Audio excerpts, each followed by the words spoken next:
সব গুছিয়ে রুমে যেতেই দেখলো মিঠি বসে আছে। মেডিসিন খাইয়ে দিল। চোখ পড়ল মিঠির চুলের দিকে।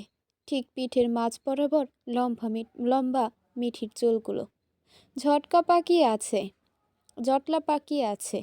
কেন যেন শেহজাদের ইচ্ছে করলো চুলগুলো আঁচড়ে দিতে। অবশ্য শবনমকেও আঁচড়ে দিত। এটা শেহজাদের অভ্যাস। শবনমের কথা মনে পড়তেই খারাপ লাগলো। নিজেকে ধাতস্থ করে একটা চিরুনি নিয়ে মিঠির কাছে এলো। মিঠি, আসো তো, তোমার চুলগুলো একটু আঁচড়ে দিই।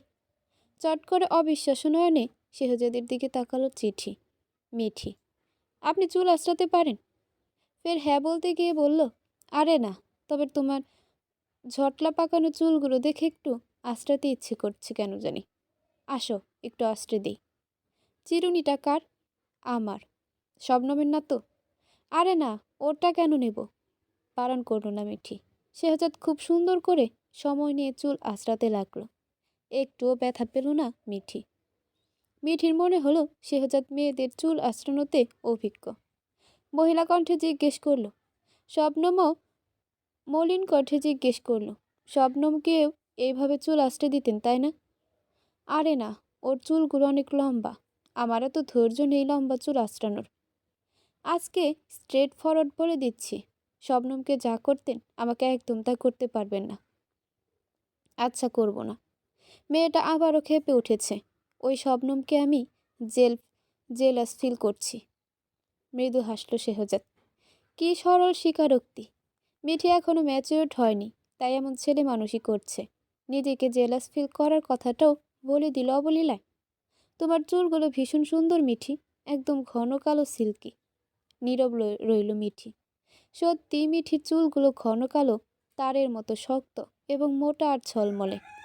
আরাম পেয়ে মিঠির চোখ জোড়া মদে এলো, কেমন দুলছে। আচ্ছা, শুয়ে পড়ো, আমি পাশের রুমে আছি। কিছু প্রয়োজন হলে ডাক দিও, ভয় পেও না। মিঠি শুয়ে পড়ল। শেহজাদ লাইট অফ করে ডোর ভিজিয়ে চলে গেল। তার শরীরটা খুব খারাপ লাগছে, সারা শরীরে ব্যথা। মিঠিকে এ বেলায় কোনো রকম হ্যান্ডেল করছে। বাকি দিনগুলোতে কি হবে শেহজাদ ভেবে পেল না। তবে বুঝতে পারল অনেক নাটক আর মিথ্যার আশ্রয় নিতে হবে। সোফার উপর শুয়ে পড়তেই ঘুম চলে এলো। মাঝরাতের দিকে ঠাস করে কিছু পড়ার শব্দে আচমকা ঘুম ভেঙে গেল মিঠির। পিট করে তাকাতেই দেখল ইয়া বড় সাদা কি একটা তার দিকে আসছে। হঠাৎ তার গায়ে ঝাঁপ দিল। ভয় পেয়ে আচমকা চিৎকার করে উঠল মিঠি। পাশের রুম থেকে মিঠির চিৎকার শুনতেই ঘুম ভেঙে গেল শেহজাদের। এক প্রকার ছুটে এলো। লাইট অন করতেই দেখল 7 তলার বিড়ালটা মিঠির গায়ের উপর। ভয়ে মিঠি চিৎকার করছে। বিড়ালটাকে সরাতে চাইছে। শেহজাদ বিড়ালটাকে ধরে বাসার বাইরে পাঠিয়ে দিল। দ্রুত হাত ধুয়ে মিঠির কাছে এলো। ভয়ে মিঠি সেন্সলেস হয়ে পড়েছে। মিঠির চোখে মুখে পানি ছিটাতে লাগলো। কিছুক্ষণ পর নিভু চোখে তাকালো মিঠি। শেহজাদকে দেখতেই কিছু বলতে নিবে, তার আগেই বলল, ভয় পেও না, এটা বিড়াল। বিড়াল? হ্যাঁ। এত বড়? কোথা থেকে এসেছে? হ্যাঁ, অনেক বড়। এটা পালা বিড়াল, আর এটা 7 তলার ফ্ল্যাট থেকে এসেছে। তো 5 তলায় কিভাবে এলো? মেইন ডোর তো বন্ধ। ডোর বন্ধ হলেও ওরা আসতে পারে। লাফ দিয়ে গ্রিল বেয়ে খুব সুন্দর করে নিচ থেকে উপরে কিংবা ওপর থেকে নিচে আসতে পারে। আর বেলকনি দিয়ে এসে রুমে ঢুকেছে। এই রুমের ডোর খোলা, আর পাশেই দেখো না বেলকনি রয়েছে। এটা কিভাবে সম্ভব? আমিও বিশ্বাস করিনি, পরে নিজের চোখেই দেখেছিলাম। বেলকনির ডোর খোলা রাখলে ঘরের মধ্যে ঢুকে পড়ে, বিশেষ করে রাতে বেশি করে এমনটা। দেখি তোমার কোথায় ব্যথা দিয়েছে? হাঁটু, উরু জ্বলছে। ওখানে খামচে দিয়েছে মনে হচ্ছে। দেখি। সালোয়ার তুলতেই দেখলো মিঠির ফর্সা হাঁটুর চামড়া ছিলে রক্ত বের হচ্ছে। ইস, কি করেছে! আমি কাল আবারও কমপ্লিট করব। এই নিয়ে অনেকবার করা হয়েছে, তবুও রাতের বেলা বিড়ালগুলো ছেড়ে রাখে। কতবার নিষেধ করেছি এমনটা করতে না। শেহজাদ মিঠিকে দেখলো। মিঠির চোখে পানি। ব্যথা হচ্ছে? মাথা নাড়ালো হচ্ছে। মাথায় হাত বুলিয়ে বলল, ভয় পেও না, বিড়ালগুলোকে র্যাবিশ ভ্যাকসিন দেওয়া হয়েছে। তবুও সকালে ডক্টরের কাছে নিয়ে যাব তোমাকে। চিন্তা করো না। কাটা ছেঁড়ার মলম লাগিয়ে দিল। শুয়ে পড়ো, ভয় নেই। আমি ডোর আটকে দিয়েছি, আর আসবে না। লাইট অফ করে শেহজাদ চলে গেল। ভয়ে মিঠি আর ঘুমাতে পারল না। কোনো কারণবশত ভয় পেলে মিঠির শরীর কাঁপিয়ে জ্বর আসে। এমনিতেই জ্বর, এবার আবারও পুরো শরীর কাঁপিয়ে জ্বর এলো। মিঠির চিন্তায় ঘুমাতে পারল না শেহজাদ। মিঠির গঙ্গানি শব্দ পেল। শেহজাদ উঠে এলো। দেখল মিঠি কাঁপছে, বিড়বিড় করছে, চোখে পানি, কাঁদছেও। মায়া হলো শেহজাদের। বাইরে বৃষ্টিও হচ্ছে খুব। শেহজাদ মাথায় পানি ঢালতে লাগলো। দাঁতে দাঁত লেগে এলো মিঠির। ঠক ঠক করে কাঁপছে মেয়েটা। হঠাৎ কারেন্ট চলে গেল। জেনারেটর সুইচ অন করে দেখলো জেনারেটরও নেই। হতাশ শ্বাস ফেলল শেহজাদ। একটা মোমবাতি ধরালো। মিঠির ভেজা চুলগুলো মুছে হাত পা মুখ এবং শরীরের খোলা অংশগুলো মুছে দিল যতটুকু পারল। উঠিয়ে ওষুধ খাইয়ে দিল। হঠাৎ মিঠি বলল, আমার মাথা ব্যথা করছে। আচ্ছা, মাসাজ করে দিচ্ছি। হাত ও পা ব্যথা করছে, কোমর ব্যথা করছে, সারা শরীর ব্যথা করছে। আমার কেমন লাগছে? খুব খারাপ লাগলো শেহজাদের।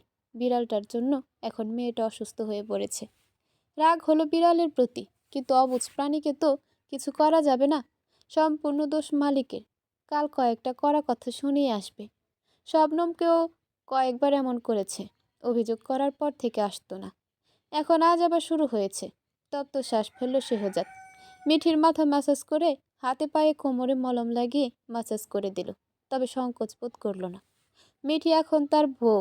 লজ্জা শরম আর সংকোচ বোধ করে লাভ কি? তাদের মধ্যে তো সব হয়েই গেছে। শেহজাদ ভনিতা করতে পছন্দ করে না। কিছু কিছু জিনিস আছে, জোর করে হলেও আঁকড়ে ধরে রাখতে হয়, নয়তো ছেড়ে চলে যায়। তেমনি প্রিয় মানুষই এমন, দূরে দূরে খাপ ছাড়াভাবে কিংবা ইগো দেখিয়ে থাকলে যে কোনো মানুষ হোক কিংবা প্রাণী চলে যাবে। শেহজাদ চায় মিঠি তার কাছে আজীবনের জন্য থেকে যাক, যদিও এটা কেবল তার একপাক্ষিক চাওয়া আর স্বপ্নই বটে। দীর্ঘশ্বাস ফেল শেহজাদ। আরাম পেতেই আবেশে চোখ মুদে ফেলল মিঠি। হঠাৎ নিভু নিভু চোখে তাকালো। দেখলো মোমবাতি কম লাভ আলোয় শেহজাদকে খুব মায়াবী লাগছে। মোমবাতির মৃদু তাপে কৃষ্ণবর্ণের মানুষটা ঘেমে নিয়ে একাকার হয়ে গেছে। মিঠির কাছে কি সুন্দর লাগছে। মিঠি তাকিয়ে রইল। কালো মানুষ এত সুন্দর হয়? শেহজাদকে না দেখলে মিঠি জানতই না। দেখলো শেহজাদের নাক ঘামিয়েছে।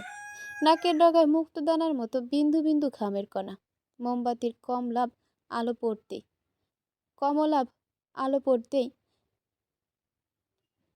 ঘামের কণাগুলো চিকচিক করছে হীরক চূর্ণ পাথরের মতো। ঘোর লেগে গেল মিঠির। আচমকা উঁচু হয়ে শেহজাদের ঘাড়ে হাত রেখে নিচু করে নাকের ডগায় চুমু খেল। হতভম্ব হলো শেহজাদ। হঠাৎ তার শরীরে বিদ্যুৎ খেলে গেল। বুঝতে পারল নিশ্চয়ই মিঠি নিজের মধ্যে নেই, নয়তো এমন কাজ ভুলেও করবে না মেয়েটা। শেহজাদের চোখে চোখ রাখল মিঠি। জানানো গলায় বলল, আপনি খুব সুন্দর শেহজাদ, খুব। শেহজাদের বিশ্বাস হলো না এই কথা, তবে তার কানে প্রতিধ্বনি হয়ে বাজতে লাগলো কথাটা। হঠাৎ শরীরটাও কেমন গরম হয়ে গেল, আরো ঘামাতে লাগলো। অদ্ভুত আবেশ, অদ্ভুত অনুভূতি ঘিরে ধরল। আপনি ভীষণ সুন্দর শেহজাদ। কালো মানুষ এত সুন্দর হয় আপনাকে না দেখলে জানতাম না। এত সুন্দর না হলেও পারতেন। শেহজাদ বুঝতে পারল মিঠি অচেতন। হুট করে আবার কি থেকে কি হয়ে যায় শেহজাদ ভয় পেতে লাগলো। এমনিতেই তার সারা শরীর উষ্ণ হয়ে গেছে মিঠির চুমু খাওয়ায় আর কথাগুলো বলায়। যত যাই হোক, সে একজন পুরুষ। মিঠি, ঘুমাও, কম্পিত গলায় বলল শেহজাদ। মিঠি শুনল না, ফের বলল, আপনি চাঁদের মতো সুন্দর না, কিন্তু তারার মতো সুন্দর, আলোকিত। শ্বাস আটকে রইল শেহজাদ। এমন কথা এর পূর্বে কেউ কখনো বলেনি তাকে, সব নমুনা।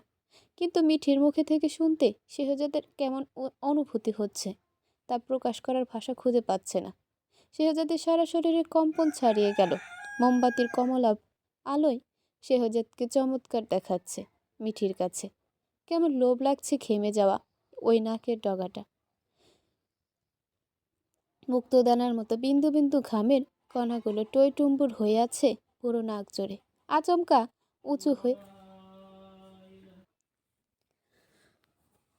উঁচু হয়ে শেহজাদের ঠোঁট জোড়ায় নিজের ঠোঁট ডুবিয়ে দিল মিঠি। ঠিক আগের রাতে যেমনভাবে শেহজাদ করেছে তেমনভাবেই। চোখ বুজতেই আচমকা দৃশ্যগুলো মিঠির চোখে ভাসতে লাগলো। মিঠির ছোঁয়ায় বিদ্যুৎ খেলে গেল শেহজাদের পুরুষালী সর্বাঙ্গে। একরাশ হিমশীতল শিহরণ বয়ে গেল শির দ্বারা বেয়ে। শেহজাদ বুঝতে পারল পিছিয়ে যাওয়ার সুযোগ নেই। মিঠি তাকে চাইছে, খুব করে চাইছে, সায় দিতে হবে। আচমকা এক ঝাপটা বাতাস বইতেই হুট করে মোমবাতি নিভে গেল। একে অপরের আঁকড়ে ধরে গভীর আলিঙ্গনে আবদ্ধ হলো। সকালবেলা ঘুম ভাঙতেই নিজেকে অন্যরকম অবস্থায় আবিষ্কার করল মিঠি। খালি গায়ে উপুর হয়ে শুয়ে আছে শেহজাদ। মিঠি তার বুকের নিচে। হঠাৎ চোখ বুঝল। রাতের বেশ কিছু দৃশ্য মনে পড়ল। লজ্জায় ফর্সা গালগুলো রক্তিম আভায় ছেয়ে গেল। শেহজাদের দিকে তাকাতে পারল না। শেহজাদকে সরাবার চেষ্টা করতেই জেগে গেল। উঠে জামাকাপড় ঠিক করে টাওয়াল নিয়ে ওয়াশরুমে চলে গেল। কিছুক্ষণ পর শাওয়ার নিয়ে বেরিয়ে এলো। দেখলো চোখ বুজে রয়েছে মিঠি, তবে মুখটা ফাটা বেলুনের মতো চুপসানো। শেহজাদ একটু ঘাবড়ে আছে। মিঠি আবার কখন কি শুরু করে দেয়। এই মেয়ের তো আবার সেধে সেধে ঝামেলা করার অভ্যাস রয়েছে। ছোট মেয়ে বিয়ে করে বেচারা মহা ফ্যাসাদে আছে। আজ কিন্তু তার দোষ নেই, মিঠি নিজেই তাকে কাছে টেনেছে। সে একজন পুরুষ। জৈবিক চাহিদা কম বেশি সবারই থাকে, তারও ছিল। চোখ বন্ধ করে মিঠি শুয়ে রইল। কেমন অস্বস্তি লাগছে তার। বুঝতে পারল শেহজাদ। তাই মিঠিকে স্বাভাবিক করার জন্য বলল, মিঠি ওঠো, বুয়া এসেছে, বিছানা পরিষ্কার করে রুম ঝাড়ু দেবে। উঠে বসল মিঠি। শরীরে তেমন একটা জ্বর নেই, তবে কম। শেহজাদ লক্ষ্য করল মিঠির শরীর ফ্যাকাশে হয়ে গেছে, চোখ মুখ কেমন মলিন দেখাচ্ছে। মিঠি, চলো শাওয়ার নেবে, ব্রেকফাস্ট করে ডক্টরের কাছে যাব। শেহজাদ স্থির করল মিঠির সাথে সুন্দর, স্বাভাবিকভাবে এবং ভালো ব্যবহার করবে। আর প্রয়োজনে শক্ত কথার আশ্রয় নেবে। তাহলে মিঠি কিছুটা লাইনে এসে যাবে। এই যে গোটা একদিনে অনেক পরিবর্তন চলে এসেছে। এজন্যই আমাদের নবীও বলেছে শত্রুর সাথে সৎ ব্যবহার করতে। মিঠি শরীরে কাপড় জড়িয়ে দিয়ে ওয়াশরুমে নিয়ে গেল। জামা কাপড় আর টাওয়াল দিল। একা শাওয়ার নিতে পারবে? মৌন রইল মিঠি। মাথা ঘুরে পড়ে যাবে না তো? আপনি যান, আমি পারবো। শোনো, ডোর ভিড়িয়ে রাখো, লক করো না, এদিকে কেউ আসবে না। মিঠি সায় দিল। শেহজাদ ভয় পাচ্ছে। ঠান্ডা মাথায় মিঠি আবার সুইসাইড অ্যাটেম্প করবে না তো? মেয়েটাকে ঠিক বোঝা যায় না। এই হুট ঝড় বৃষ্টি রোদের মতো মেয়েটার একবার এক এক রূপ। গিজার অন করে দিয়েছি, তুমি শাওয়ার নাও, আমি আছি, ঠান্ডা লাগিও না। শেহজাদ বেরিয়ে এলো। মিঠির ভালো লাগছে যে শেহজাদ তার খুব খেয়াল রাখছে, তাকে কেয়ার করছে, সব দেখিয়ে শুনিয়ে দিচ্ছে। শাওয়ার নিয়ে কিছুক্ষণ পর মাথায় টাওয়াল পেঁচিয়ে বেরিয়ে এলো মিঠি। মিঠির দিকে চোখ পড়তেই মুগ্ধ হলো শেহজাদ। এত স্নিগ্ধ, সুন্দর, সতেজ আর মিষ্টি লাগছে মেয়েটাকে। চোখ সরিয়ে নিল শেহজাদ। ততক্ষণে বুয়া সব গুছিয়ে পরিপাটি করে নাস্তাও বানিয়ে টেবিলে দিল। ব্রেকফাস্ট করবে, আসো। নীরবে শেহজাদের পিছু গেল মিঠি। ব্রেকফাস্ট শেষে বলল, ডক্টরের কাছে যাবে। মিঠি সায় দিল। লিফট থেকে বেরোতেই বাড়ির এক একজন এক এক দিক থেকে সিসি ক্যামেরার মতো তাকিয়ে রইল। মিঠি বিব্রত বোধ করল। শেহজাদ গুরুত্ব না দিয়ে দ্রুত একটা সিএনজি ডেকে উঠে পড়ল। মানুষের কাজই তো সিসি ক্যামেরার মতো নজরদারি করা, কার কি হয়েছে না হয়েছে এসব দুষ্টুটি খোঁজা। তাছাড়া সে কোনো অনৈতিক কাজ করেনি, শরীয়ত অনুযায়ী বিয়ে করেছে। ডক্টরের কাছে নিয়ে গেল মিঠিকে। চেক আপ করে ডক্টর জানালেন মিঠির রক্ত শূন্যতা, আর্জেন্ট ব্লাড স্যালাইন দিতে হবে। সাথে সাথে মিঠিকে অ্যাডমিট করে ব্লাড স্যালাইন দিল। মিঠি ঘুমিয়ে পড়তেই নার্সের তত্ত্বাবধানে রেখে শেহজাদ হসপিটাল থেকে বেরিয়ে এলো। মিঠির জন্য শপিং করা লাগবে, তাই এই সুযোগটা হাতছাড়া করতে চাইল না। শপিংয়ে গিয়ে শপিং করায় মন দিল। হঠাৎ দূর থেকে শেহজাদকে দেখে ফেলল শবনম। সেও শপিং করতে এসেছে। এই শপিং মলটা তাদের দুজনের খুব প্রিয়। সবসময় এখান থেকেই তারা শপিং করত, তাই দুজনে এখানেই এলো। তবে কাকতালীয়ভাবে শেহজাদের সাথে দেখা হয়ে যাবে ভাবতে পারেনি শবনম। সন্দিহান হয়ে এগিয়ে এলো। আচমকা জিজ্ঞেস করলো, কার জন্য শপিং করছো? শবনমের স্বর শুনতেই ভরকে গেল শেহজাদ। তবে স্থির রইল, কোনো প্রত্যুত্তর করল না। শেহজাদের একটাই কথা, শবনম পরকীয়া করে, স্বইচ্ছায় তাকে ডিভোর্স দিয়ে চলে গেছে, তার ভালোবাসার মূল্যায়ন করেনি। এখন তার একাকিত্বের জীবনে হুট করে মিঠি এসেছে, আর সেটা যেভাবেই হোক এসেছে। আল্লাহই হয়তো পাঠিয়েছে কোনো ইস্যু করে। এখন সে মিঠিকে আঁকড়ে ধরে বাঁচতে চায় শেষ পর্যন্ত। শবনমকে আর মনে করে শুকনো ক্ষত তাজা করতে চায় না। শবনম এবার অধিকারের সহিত শেহজাদের বাহু জাকিয়ে বলল, কিছু জিজ্ঞেস করেছি তোমায়, শুনতে পাও না? তোমাকে বলার প্রয়োজন মনে করছি না। ইগনোর করছো? হ্যাঁ। বেশ, শপিং করছো কার জন্য সেটা জানতে চাই। বলতে ইচ্ছুক নই। তুমি আমার সাথে এমনভাবে কথা বলতে পারো না শেহজাদ। তুমি যেতে পারো, বিরক্ত করো না। বিয়ে করে নিয়েছো? আমার ব্যাপারে এত জানার আগ্রহ কেন তোমার? এই আমার তোমার প্রতি ভালোবাসা? তাচ্ছিল্য করলো শবনম। মনও রইল শেহজাদ। বিয়ের কথা শুনলে শবনম সহ্য করতে পারবে না, তাই বলল না। উত্তর দাও শেহজাদ।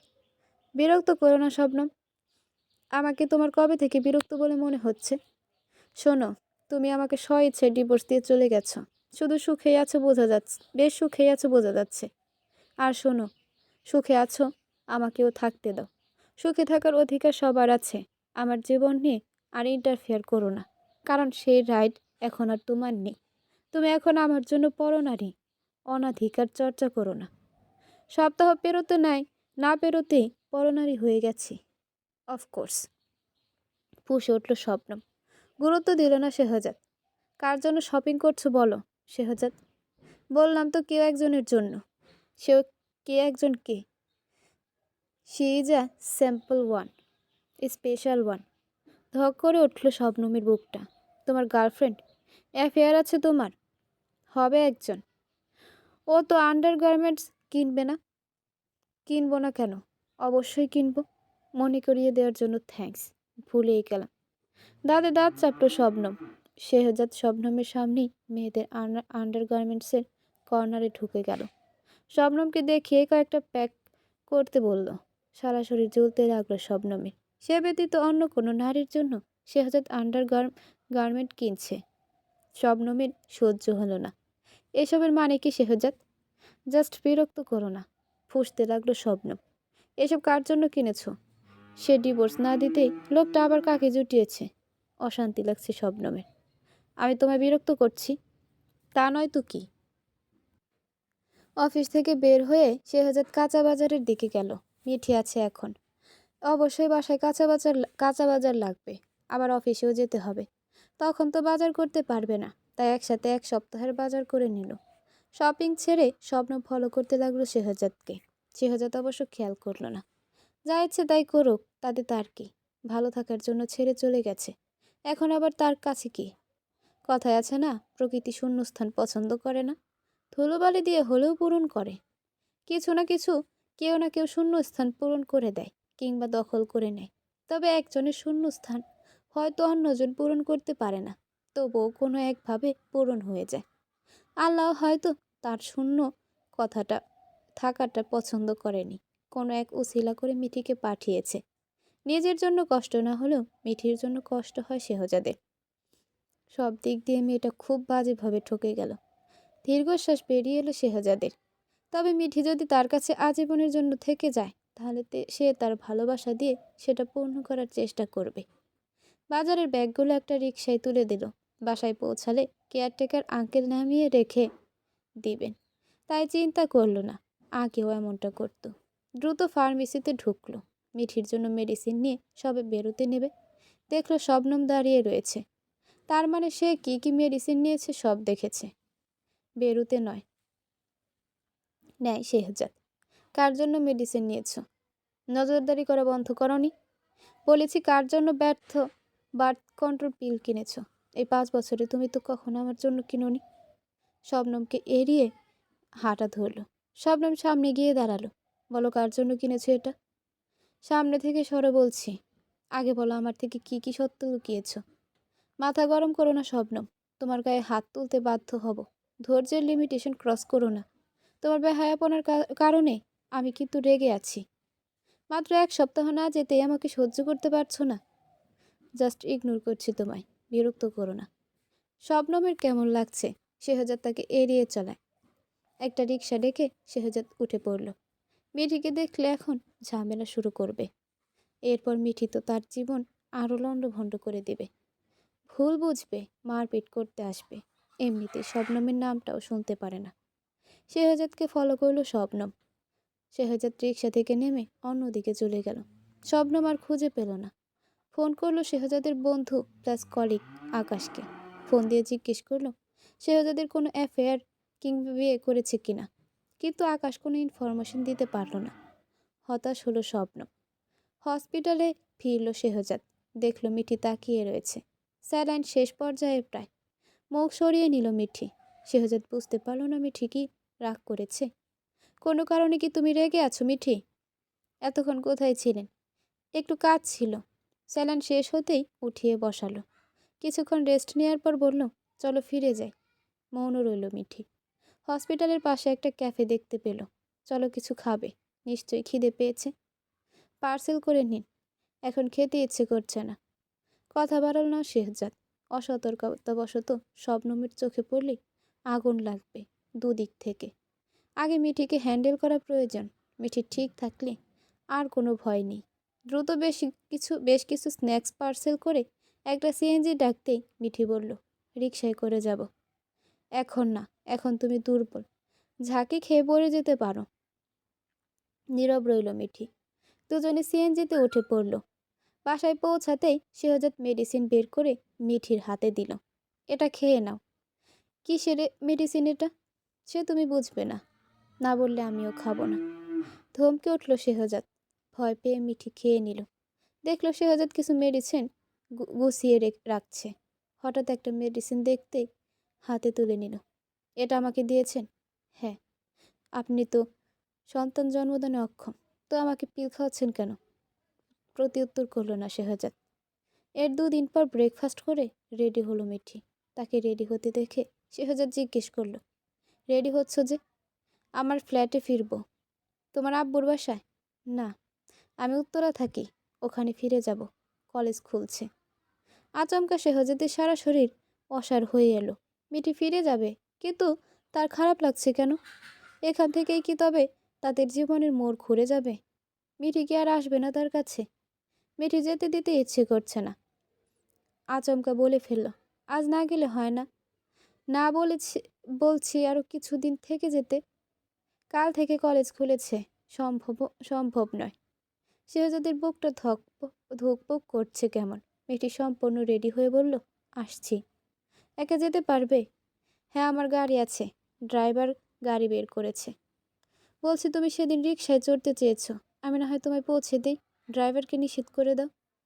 আপনার অফিসের দেরি হয়ে যাবে না? সমস্যা নেই, আমি ম্যানেজ করে নেব। আচ্ছা চলুন। শেহজাদ রেডি হয়ে মিঠিকে নিয়ে বেরিয়ে গেল। মিঠির ফ্ল্যাটের সামনে রিকশা থামল। বিদায় নিয়ে মিঠি চলে গেল, কিন্তু শেহজাদকে ভেতরে যেতে বলল না। খারাপ লাগলেও শেহজাদ প্রকাশ করল না। উপর থেকে শেহজাদ মিঠিকে একসঙ্গে দেখল তার বান্ধবী অনন্যা। মিঠি ব্যালকনিতে এসে দেখল শেহজাদ এখনও দাঁড়িয়ে আছে। মৃদু হেসে ভেতরে চলে গেল। লোকটা কে মিঠি? তোর দুলাভাই। মানে? দুলাভাই বুঝিস না? তোর স্বামী? হুম। কি বলিস? মাথা ঠিক আছে তোর? বাসায় বেড়াতে গিয়ে একসাথে বিয়ে করে এসেছি অনন্যা। অনন্যার বিশ্বাস হলো না। তোর কি হয়েছে বল তো মিঠি? কি হবে? তোকে কেমন যেন লাগছে, চিনতে পারছি না। আমার আবার কি হয়েছে? মানে আমাদের পুরো কলেজে তুই crush girl and best girl, আর সেই তুই কি না কালো ভরিয়ালা একজন মানুষকে বিয়ে করেছি, তাই না? মানে ওইটাই। তিনি কালো বলে কি মানুষ না? তা কেন বলবো? তোর আউট করছিস কেন? বলতে চাইছি তোর পেছনে এত এত ছেলে ঘুরে, তুই পাত্তা দেস না, আর সেই তুই কিনা এমন মানুষকে বিয়ে করলি? এটা কিভাবে সম্ভব? অনন্যার ভাব ভঙ্গিমা দেখে হা হা করে হেসে উঠল মিঠি। একটা কথা শুনলে তুই চমকে যাবে অনন্যা। কি সেটা তাড়াতাড়ি বল। আমরা লাভ ম্যারেজ করেছি। অসম্ভব। আরে সত্যি বলছি, বিশ্বাস না হলে তোর দুলাভাইকে জিজ্ঞেস কর। মিঠি তুই একদম ফাজলামি করবি না কিন্তু। আমি শিওর যে তোর কোনো বয়ফ্রেন্ড কিংবা পছন্দ অথবা অন্য কোনো প্রেম ছিল না। এতদিন তোর থেকে লুকিয়ে রেখেছি, আর সারপ্রাইজ দিয়েছি এজন্যই। এটা কিভাবে সম্ভব মিঠি? তুই তো কোনো ছেলেকেই পাত্তা দিতি না। উনি কালো, চাঁদের মতো সুন্দর নয়, কিন্তু তারার মতো, আলোর মতো সুন্দর। অনন্যাকে হতভম্ব করে মিঠি ওয়াশরুমে ঢুকে গেল। বেশ কিছুক্ষণ পর হাত মুখ ধুয়ে মিঠি বেরিয়ে এলো। অনন্যা খেয়াল করলো মিঠির চোখগুলো লাল এবং চোখ মুখ ফুলে গেছে। মিঠি বেডের ওপর বসল। অনন্যা পাশে বসে কাঁধে হাত রাখল। মলিন গলায় বলল, মিঠি। হুম। কেঁদেছিস? না। তোকে জোর করে বিয়ে দিয়েছি ওই মানুষটার সাথে? না। সত্যিটা বল। বললাম তো কিছু হয়নি। মিঠি। হ্যাঁ। তুই আমার কাছে কিছু লুকাচ্ছিস। আমাদের লাভ ম্যারেজ অনন্যা। ওনাকে পছন্দ হয়ে গেছে, তাই বিয়ে করে নিয়েছি। আর বিয়ে তো একদিন করতেই হতো। একটাবারও জানাসনি যে? তুই তো এমন মেয়ে না, তোর পেটের সব কথা আমি জানি। মনে ছিল না। আচ্ছা থাক, সেটা তোর পার্সোনাল ব্যাপার। তবে এটাই বলবো, মনির বিরুদ্ধে এই সম্পর্কে থাকার প্রয়োজন নেই। নিজের ক্যারিয়ার গড়লে অনেক কিছু করতে পারবি। ভালো পাত্রের কাছে বিয়ে বসতে পারবি। বিদেশে গিয়ে সেটেলড হয়ে একটা বিলাসবহুল জীবন কাটাতে পারবি। বিলাসবহুল জীবন আমার লাগবে না। একটু শান্তিতে থাকা যাবে, এমন জীবন হলেই চলবে। আমি তো ছোট থেকেই বিলাসবহুল জীবন পেয়েছি অনন্যা, আর প্রয়োজন নেই। মেয়েটি নিজের ঝুলিতে কিছু না থাক, শুধু আত্মসম্মানটুকু বাঁচিয়ে রাখা প্রয়োজন বলে মনে করি। সব জায়গায় নিজেকে বট বৃক্ষের মতো বিস্তার করা উচিত নয়, কারণ তীব্র যন্ত্রণায় ডাল ভেঙে যেতে পারে। দেখা গেল শেকড় এত দূর বিস্তৃত যে না পারছিস সয়ে থেকে যেতে, না পারছিস চলে আসতে। যা করবি ভেবে চিন্তে কর। তোর কিন্তু লক্ষ্য অনেক দূর। অসম্মান বিসর্জন, আত্মসম্মান বিসর্জন দিয়ে বোকার মতো এই সম্পর্কে আটকে থাকাটা ঠিক হবে না। পরে কিন্তু পস্তাবি। শেহজাদ অফিসে ফিরে যায়। লাঞ্চ আওয়ারে খেতে বসে আকাশ ওকে জিজ্ঞেস করলো, এই কয়দিন আসিসনি যে? একটু অসুস্থ ছিলাম। ও, শবনম ফোন করেছিল? কেন? তোর কোনো অ্যাফেয়ার আছে কিনা, বিয়ে করেছিস কিনা ইত্যাদি। ও, হঠাৎ এসব জিজ্ঞেস করার মানে কি? আমি কি জানি। সত্যি তোর অ্যাফেয়ার আছে? না, বিয়ে করেছি। কি? হ্যাঁ। কাকে? আছে একজন। জানালি না কেন? মনে ছিল না। তাহলে শবনমের সন্দেহ ঠিক? বলে দেব? হ্যাঁ বলিস, এটাও বলে দিস আমাকে যেন নজরদারি না করে। আমি বিরক্ত তার উপর। দোস্ত, এটা কিভাবে সম্ভব বলতো? কোনটা? ডিভোর্সের এখনো 10 দিন হয়নি, আর তুই বিয়ে করে নিলি? আমি তো ভাবলাম সারা জীবন শবনমের শোকে দেবদাস হয়ে থাকবি, বিয়ের নাম মুখেও তুলবি না। শোক করার কি আছে? সে ভালো থাকার জন্য পরকিয়া করে চলে গেল। এখানে আমার দোষ কোথায়? আমি তো যেতে বলিনি। আর আমি শোক করেছিলাম তার জন্য 1 সপ্তাহ। আর করব না। বিয়ে করেছি, এবার মুভ অন করব। যে যেমন ভালো থাকতে চায়, আমিও ভালো থাকতে চাই। তার যেমন ভালো থাকার অধিকার আছে, তেমনি আমারও। আমি ওর কোনো বিষয়ে ইন্টারফেয়ার করি না। ও কেন করছে? ওর তো কোনো রাইট নেই আমার উপর। তোকে ছেড়ে যাবে না কি করবে? স্বার্থপরের মতো কথা বলছিস কেন শেহজাদ? কি বললাম স্বার্থপরের মতো কথা? তুই ওকে মাতৃত্বে সাথ দিতে পারিসনি, তাই বাধ্য হয়ে স্বপ্নম তোকে ছেড়ে চলে গেছে। তুই বলছিস মুভ অন করবি? দেখা যাক কে স্বার্থপর। স্বার্থপর কে, কোন স্বার্থের জন্য কাকে ছেড়ে গেছে। তপ্ত শ্বাস ফেলে আকাশ শবনমকে ফোন করে বিয়ের কথা বলে দিল। সাথে সাথে শেহজাদকে অনবরত ফোন করতে লাগলো শবনম। পিক করলো না শেহজাদ। রাতে অফিস থেকে বাসায় ফিরতে গেট দিয়ে ঢোকার সময় মুখোমুখি হলো মোশাররফ সাহেবের সাথে। সালাম দিল শেহজাদ। মিঠি কোথায়? ফিরে গেছে। মানে? কখন? আজ সকালে। আমাকে জানাওনি যে? মিঠি আপনাকে জানায়নি? না, আমি তো এত কিছু জানতাম না। ও বলেনি রাগের কারণে, কিন্তু তুমি তো একটাবার বলতে পারতে। মাথা নুইয়ে ফেলল শেহজাদ। সরি আঙ্কেল, আসলে তখন এত কিছু মাথায় ছিল না। ও হুট করে রেডি হয়ে চলে যাচ্ছিল, সেই বলে কয়ে আমিই দিয়ে এসেছি। তপ্তশ্বাস ফেললেন মোশাররফ সাহেব। মিঠি ভীষণ রাগী মেয়ে। ঠান্ডা মাথায় উল্টাপাল্টা কিছু করে ফেলবে। ওকে তুমি যেতে দিলে কেন? আমার তো ভয় হচ্ছে। শেহজাদের বুকটা ধক করে উঠল। আসলেই তো এত কিছু ভাবেনি সে। এই 2 দিন তো স্বাভাবিক ছিল। ঝড় আসার আগে পরিবেশ নীরব থাকে। আর শোনো, মিঠির 18 বছর হয়নি, তাই তোমাদের রেজিস্ট্রেশন এখনো হয়নি। তাই তোমাদের ডিভোর্স করিয়ে দিতে চাই। মৌখিক তালাক দিলেই হবে। আর দেনমোহর লাগবে না। তোমাকে খারাপ ছেলে বলছি না, কিন্তু মিঠি তোমাকে মানবে বলে মনে হয় না। তাই ঝামেলার কি দরকার? ডিভোর্স হয়ে গেলে তোমরা মুক্তি। তুমি দেখে শুনে বিয়ে করে সংসার করে সংসারী হও। মিঠি এখনো ছোট, বয়স হয়নি, ওর ফিউচার আছে, ক্যারিয়ার আছে, একটা স্বপ্ন আছে। আমি চাই না আমার মা মরা মেয়েটার কিছু একটা হয়ে যাক। মা মরা মেয়ে, ভাইও নেই, তাই ওর নিজের ক্যারিয়ার করা প্রয়োজন। আমি কখন বাঁচি মরি। শেহজাদকে কিছু বলতে না দিয়ে মোশাররফ সাহেব বেরিয়ে গেলেন। মেয়ের কাছে যাবেন এখন। হঠাৎ মতিউর রহমানের মুখোমুখি হলেন। এত রাতে তুমি কোথায় যাচ্ছ? মেয়ের কাছে। মিঠি কই? ফিরে গেছে। মানে কি? কানে শোনো না? বিয়ে শাদী হয়েছে, এখন এত পড়াশোনা কিসের? আর মিঠিকে যেতে দিয়েছো কেন? পড়াশোনা করবে না তো কি করবে? মেয়ে মানুষ বেশি শিক্ষিত হলে স্বামীরে ভক্তি শ্রদ্ধা করে না। আমার মেয়ে পড়াশোনা করবে, আর ডিভোর্স করিয়ে দিব শীঘ্রই। মগের মুলুক, আমার প্রতি একবার অন্যায় করেছো মেনে নিয়েছি, সেম আমার মেয়ের সাথেও তোমরা অন্যায় করছো, সেটাও মুখ বুঝে মেনে নিয়েছি। জেলের ঘানি এখনো টানাচ্ছি না, শোকর করো। আচমকা মোশাররফ সাহেবের কলার চেপে ধরল মতিউর রহমান। শালা, একদম মুখ সামলে মাটির তলে পুঁতি দেব। আর শোনো, কারো বাবার সাধ্য নেই আমাদের জেলের ঘানি টানানোর, আর আমরা যা ঠিক করব তাই। এই বাড়িতে আমাদের কথা এসব। এক পর্যায়ে একজন আরেকজনের কলার চেপে ধরলেন। শেহজাদ ছাড়িয়ে নিয়ে বলল, এসব কি করছেন আপনারা? এই ছেলি, বেশি প্যাক প্যাক করবি না। মিঠি রান্নার ব্যবস্থা কর, ও এখানেই থাকবে। আমি নতুন বাসা নিয়েছি, আপনাকে আগেও জানিয়েছি। নতুন বাসার মায়ের বাপ, মিঠি এখানেই থাকবে। 3 তলার অ্যাপার্টমেন্টটা ওর, আর মিঠির সম্পূর্ণ ঘর ওর বাপে সাজাইয়া দিব। এটাই লাস্ট কথা। শেহজাদ কিছু বলতে নিবে, থামিয়ে দিয়ে বলল, একদম চুপ। মিঠি ফকিন্নির মাইয়া না, বিলাসবহুল জীবন পেয়েছে ছোট থেকে। ওর আদর যত্নের কমতি করি নাই, তাই এখন থেকে মিঠি আমার চোখের সামনেই থাকবে, যতদিন না 18 বছর হয়েছে ততদিন। 18 বছরের ব্যাপারটা মোশাররফ সাহেব বুঝতে পারলেও শেহজাদ বুঝল না। 18 বছর কেন? মিঠি চাইলে সব সময় থাকতে পারে, সে তুমি বুঝবে না। মোশাররফ সাহেব বললেন, স্বপ্ন দেখো মতিউর রহমান, স্বপ্নই দেখো, পূর্ণ হবে না। তাহলে বাপ বেটি একজনেরও বাঁচার দরকার নেই, 2জনেরই মাটির তলে পাঠাইয়া দিব। থ্রেড দিচ্ছ আমায়? সোজা আঙুল ঘি না উঠলে বাঁকাতে হয়। আমি থ্রেড ছাড়া আর কিছু দিতে পারি না। চল শক্ত রাখলেন মোশাররফ সাহেব। মতিউর রহমানের অত্যাচার সহ্য হচ্ছে না, কিছুতে এই বাড়ি দেওয়া যাবে না।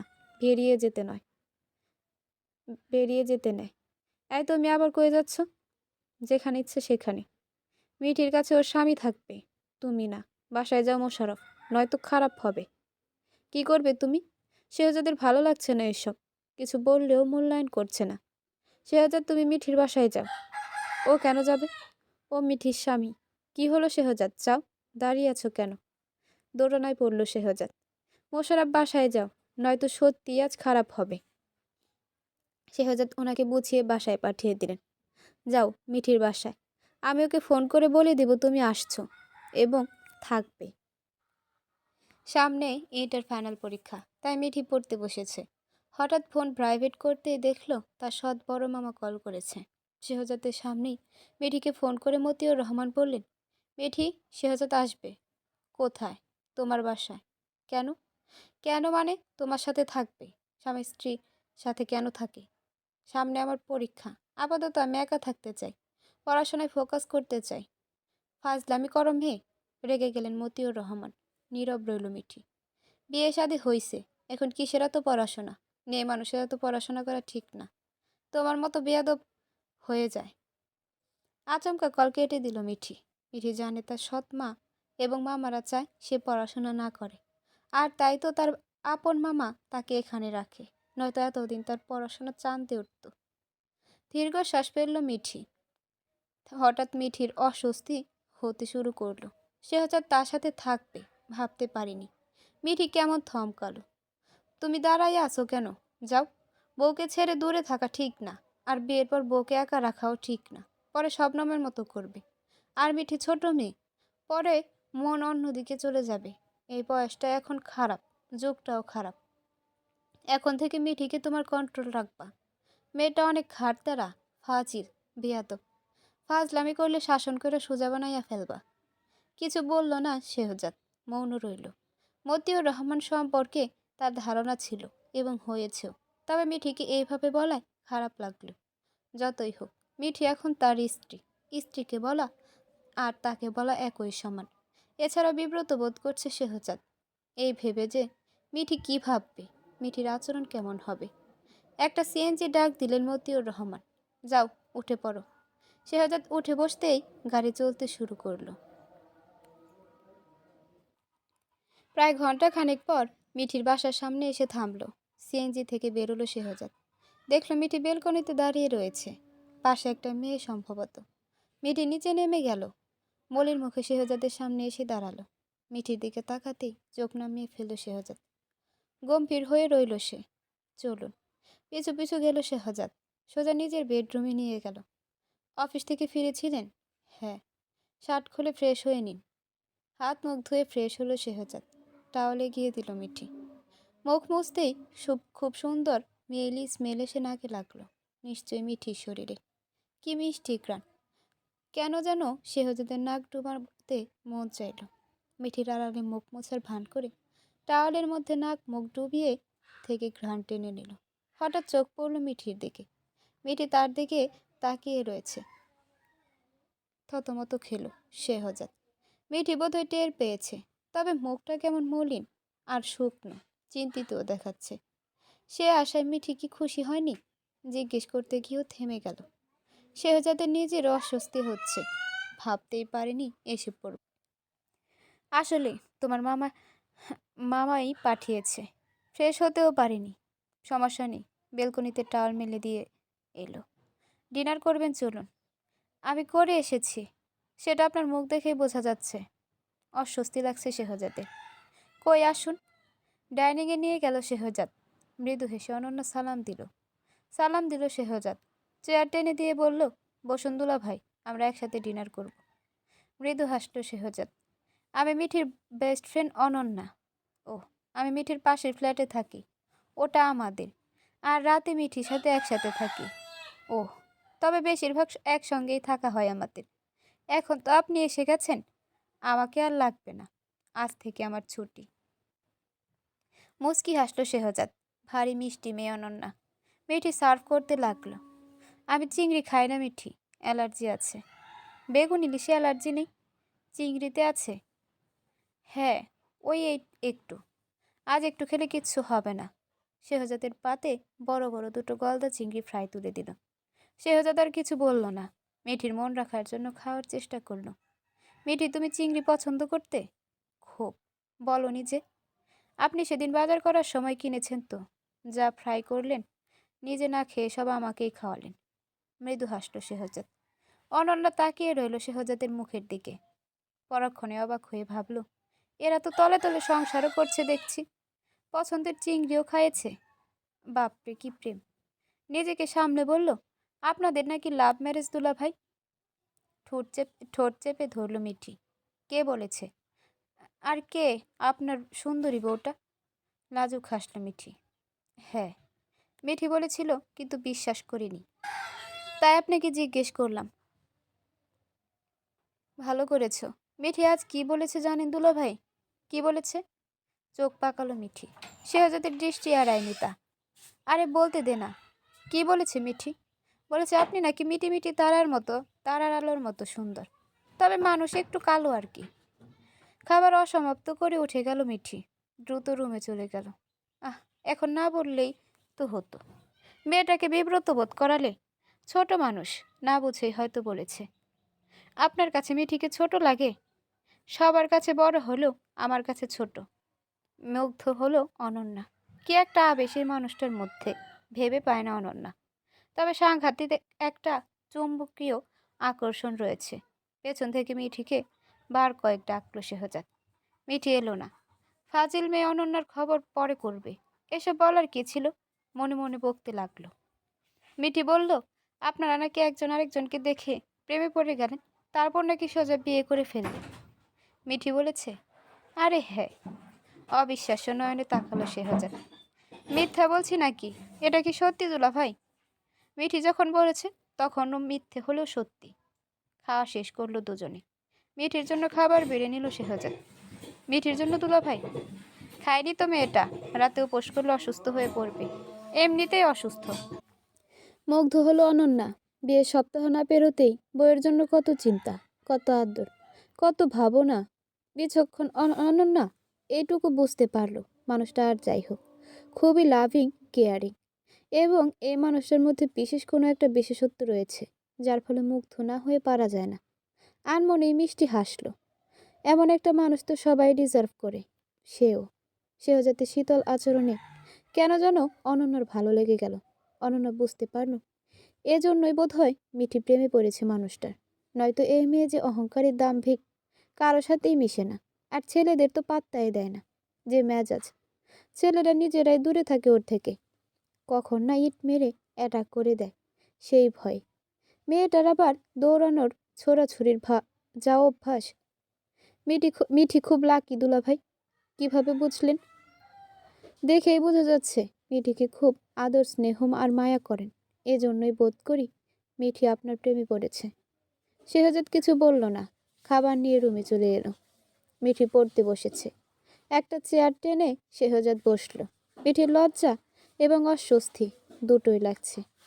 মিঠি, হা করো, আমার খিদে নেই। হা করো। হা করতে খাবারের লোকমা মুখে পুরে দিল। বাম হাত দিয়ে মাথায় হাত বুলিয়ে শান্ত করে বলল, লজ্জা পাওয়ার কি হলো মিঠি? আমি বুঝতে পেরেছি তুমি আমাদের বিষয়টা হ্যান্ডেল করার জন্য এমনটা বলেছ। আসলে যে পরিস্থিতিতে বিয়েটা হয়েছে এটা কখনো কাউকে বলার মতো অবকাশ রাখে না। লজ্জাজনক একটা ঘটনা, তাই আমি কিছু মনে করিনি। আমি তোমায় বুঝতে পেরেছি মিঠি।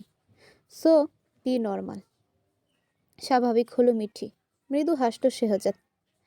মিঠি, তুমি খুব ভালো মেয়ে, তবে একটু রাগী। বউরা একটু রাগী যেদি না হলে আমার ভালো লাগে না। চট করে শেহজাদের চোখে চোখ রাখলো মিঠি। চোখে হাসলো শেহজাদ। শবনম ওর আগে ছিল? ওর কথা কেন আসলো? বলুন না। না, ও মিক্সড। ও, একটা কথা বলি। হুম। কোনো ব্যাপার নিয়ে তুমি কোনো চিন্তা করো না মিঠি। তোমার ডিস্টার্ব হবে হবে না। আমি আশেপাশে একটা বাসা দেখে শীঘ্রই উঠে পড়ব। তোমার পড়াশোনার কোনো ক্ষতি হবে না। আর তোমার মামারা কেউ জানবে না। মন দিয়ে পড়াশোনা করো। আমি সবসময় তোমার সাথে আছি। টেনশন করার কোনো প্রয়োজন নেই। আর সবটা সময় স্বাভাবিক থেকো। সমস্যা হলে সংকোচ ফিল না করে আমাকে বলবে, কেমন? আর ডোন্ট ওয়ারি। নীরব রইল মিঠি। দূর থেকে অরণ্য দেখল শেহজাদ খুব সুন্দর করে ভাত মাখিয়ে শান্ত এবং স্নেহময়ী কণ্ঠে কথা বলতে বলতে মিঠিকে খাওয়াচ্ছে। মিঠিও কেমন বাধ্য মেয়ের মতো খাচ্ছে। কোনো জবরদস্তি কিংবা ধমক দেওয়া লাগছে না। দুজনকে দেখেই যে যে কারো মনে হবে আন্ডারস্ট্যান্ডিংটা বহুদিন, বহু বছরের, আর ভীষণ দারুণ। হঠাৎ মিঠির এত পরিবর্তন দেখে নিজের চোখকে বিশ্বাস করতে পারল না অনন্যা। একটা কালো, ভুঁড়িওয়ালা, কেমন গোবেচারা টাইপের মানুষের কাছে মিঠিকে এইভাবে নীরবে স্বইচ্ছায় আত্মসমর্পণ করায়। কি জাদু করেছে ওই কৃষ্ণবর্ণের মানুষটা, ভাবতে লাগলো অনন্যা। তবে দৃশ্যটা দেখতে অনন্যার কেন যেন খুব ভালো, মধুময় ও প্রেমময়ী লাগলো। সাথে মুগ্ধও হলো। কালো বলে মানুষটাকে মনের মধ্যে হীনমন্যতা দেখালো অনন্যার ধারণা বদলে গেল এক নিমেষে। বুঝতে পারলো গায়ের রং দিয়ে কখনো কারো সৌন্দর্য বিবেচনা করতে নেই।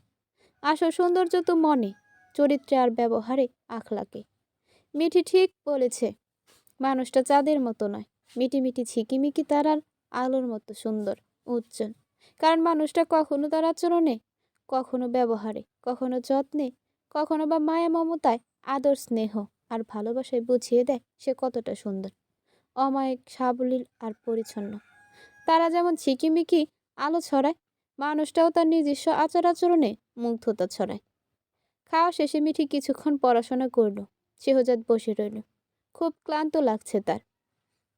একটু রেস্ট করার প্রয়োজন কিন্তু বলতে পারছে না। হঠাৎ চোখ পড়তেই বলল, আপনি ঘুমিয়ে পড়ুন। কোথায় ঘুমাবো? ফণিতা করার কি আছে? এখানেই ঘুমাবেন। আমরা তো আর সিনেমার নায়ক নায়িকা নই যে কেউ সোফায় এবং কেউ ফ্লোরে কিংবা কেউ বেডে ঘুমাবো। তোমার সমস্যা হবে না, আপনি ঘুমান। আমি একটু পরে ঘুমাবো। অনেক পড়া জমেছে। বিছানা ঝেড়ে গুছিয়ে বালিশ ঠিক করে দিল। ঘুমান। Thank you. শেহজাদ শুয়ে পড়ল। মিঠি আরও কিছুক্ষণ পড়াশোনা করল। শেহজাদ ঘুমিয়ে পড়েছে। নাক ডাকছে কেমন, নিঃশ্বাস নিতে কষ্ট কষ্ট হচ্ছে বোধহয়। নিজের বালিশটা আস্তে করে শেহজাদের মাথার নিচে দিল। নড়ে চড়ে ঘুমিয়ে গেল শেহজাদ। মিঠে উঠে দাঁড়ালো, পাশের রুম থেকে একটা বালিশ নিয়ে এলো। সপ্তাহের 4 দিন তার বাবা এখানে এসে থাকে, তাই এই বাসায় দুটো খাট আছে। অনন্যা খেয়ে দিয়ে তাদের ফ্ল্যাটে চলে গেছে। শেহজাদের পাশে শুয়ে পড়ল। কিছুক্ষণ তাকিয়ে রইল মানুষটার দিকে। অজান্তায় চোখ দুটো টইটুম্বর হয়ে উঠল।